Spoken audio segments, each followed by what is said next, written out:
દરેક નીતિની સામે કાયદાની રીતે ઊભો રહેતો SSK news channel.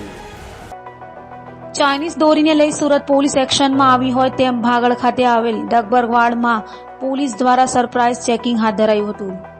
Surat police દર વર્ષે ઉત્તરાયણ પહેલા ચાઇનીઝ દોરીનું વેચાણ ન થાય તેના માટે ચેકિંગ કરે છે, ત્યારે આ વખતે પણ સુરત પોલીસે ભાગળ ખાતે સરપ્રાઇઝ ચેકિંગ હાથ ધર્યું હતું। સુરત પોલીસે પ્રતિબંધિત ચાઇનીઝ માંજાનું વેચાણ ન કરવા અને સિન્થેટિક માંજા કે જે લોકોના ગળા કાપી નાખે છે તેને રાખવા માટે જાગૃતિ પણ ફેલાવી હતી અને રાજ્ય બહારથી વેચાણ અટકાવવા પણ સુરત પોલીસે પ્રયાસ શરૂ કર્યા છે। ચાલુ કરીએ ઓકે ઓકે સર આ ઉત્તરાયણ પર્વને લઈને આપણે કઈ મુહિમ શરૂ કરી છે?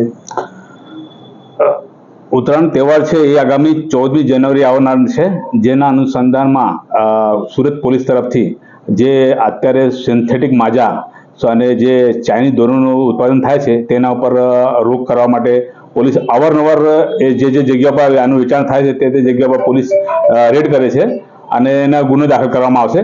અને હજી સુરત શહેરમાં 2 ઘટના બની ગઈ છે, જેનાથી દોરાથી 2 જણાનું ગળા કપાઈ ગયો છે।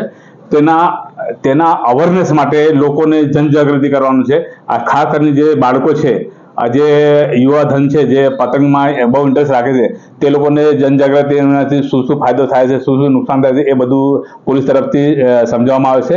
અને સી ટીમ તથા પોલીસ જે અમારા ડિવિઝનના જેટલા પોલીસન છે એ તમામ તરફથી એ પેટ્રોલિંગ રાખવામાં આવે છે અને જે જગ્યા પર આનું વેચાણ થાય છે તે તમામ જગ્યા પર પોલીસ જઈને ત્યાં જનજાગૃતિ અભિયાન શરૂ કરવાનું છે। અને જો એ લોકોને કહેવાનું છે કે ભાઈ જો તમે આ ચાઇનીઝ દોરા કે તુક્કલ કે વેચાણ કરશો તો તમારા વિરુદ્ધ કાયદેસર કાર્યવાહી કરવી, એવું સમજણથી કામ કરવામાં આવશે। સર, સાથે ઓનલાઈન પણ જે છે ને ચાઇનીઝ માંજાનું વેચાણ થતું હોય છે, પ્રતિબંધ હોવા છતાં એમની ઉપર પોલીસ કઈ રીતના વોચ રાખશે? જે ઓનલાઈન ચાઇનીઝ દોરાનું ઉત્પાદન કે વેચાણ થશે અને એવા અમારા ધ્યાનમાં આવશે, એના માટે અમે લોકો અમારા ડિસ્ટાફ થકી અમારે જે મુખ્ય બધિર છે, જે અમારા બાતમીદારો છે એને અમે જાગૃત કર્યો છે અને તેના દ્વારા જો પકડાશે તો કેસ કરવામાં આવશે। દરેક નીતિની સામે કાયદાની રીતે ઊભો રહેતો SSK ન્યૂઝ ચેનલ।